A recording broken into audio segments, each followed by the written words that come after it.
Rodrigo গোজ মাদ্রিদের এমন এক খেলোয়াড় যে প্রতিদিন চুপচাপ মাঠে আসে, চুপচাপ প্রতিপক্ষের উপরে ঝাঁপিয়ে পড়ে, চুপচাপ গোল করে, চুপচাপ অ্যাসিস্ট করে, তারপর আবার চুপচাপ চলে যায়।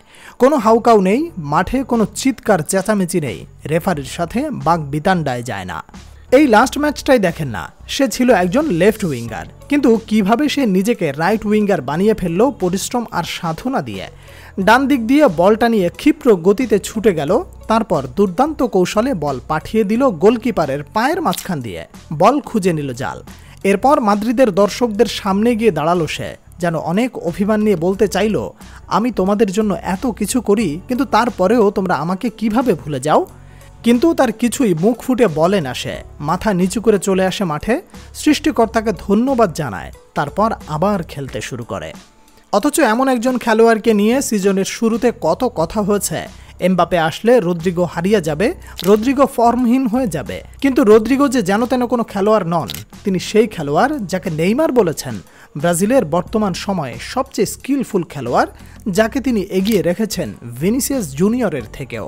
ব্রাজিলিয়ান অনেক গ্রেট রদ্রিগোর প্রশংসা করেন মন খুলে। রদ্রিগো এমন এক মাপের তারকা যাকে নিজের ছেলের মতো ভালোবাসেন রিয়াল মাদ্রিদের অধিনায়ক লুকা মদ্রিচ। বেলিংহাম যেমন সেদিন রদ্রিগোর ছবির নিচে এসে কমেন্ট করলেন, যারা রদ্রিগোকে ভুলে যায় তারা পাগল। আসলেই তো, রদ্রিগোর অবদান যেসব মানুষ ভুলে যায় তারা পাগল নয় তো কি।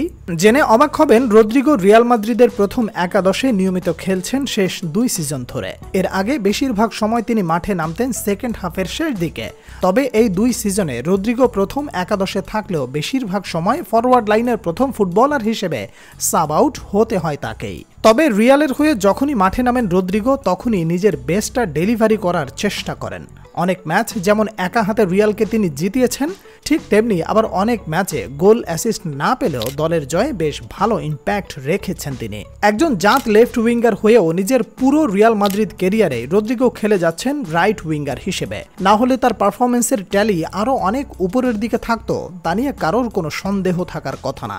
আশা করি রিয়াল মাদ্রিদের হয়ে আগামীতে আরও শাইন করবেন রদ্রিগো, আর সেজন্য দরকার একটা শক্ত অবস্থানের। আমার দৃঢ় বিশ্বাস ব্রাজিলিয়ান এই রদ্রিগো একসময় ঠিকই তার প্রতিভার পুরস্কার পাবেন, ব্যালন ডি'র উঠবে একদিন তার হাতে, এমনটাই আশা করি।